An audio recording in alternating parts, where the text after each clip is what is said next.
Hello and welcome back everyone to another tutorial for Tekken 3 on your PC. Today I'm going to show you how you can change the control settings within your Tekken 3 PC game. So let's get started right away.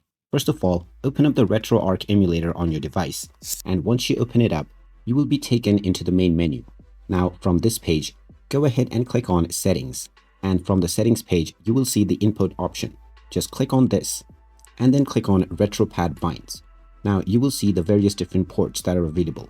In order to change the controls for player 1, just click on port 1 controls. And now once you scroll down, you will see all of the control binds that are associated with player 1. You can just click on any button to redefine your control. And when you are prompted, you can just tap on your preferred button to assign this key. You can follow the process to assign every button that you wish. And underneath, you can also assign turbo buttons. If you have a controller, you can also press the appropriate controller button to bind the controls with your controller. Once you have set up all of your controls, you can also save your controller profile if you wish by clicking on the save option. And after this, you can go back and enjoy your game with the control that you have just set. And there you have it. That is how easy it is to change the controls for the Tekken 3 game on your PC. If you find this video helpful, don't forget to hit that like button and subscribe to our channel if you haven't done so already. Also ring that notification bell to never miss another update from us.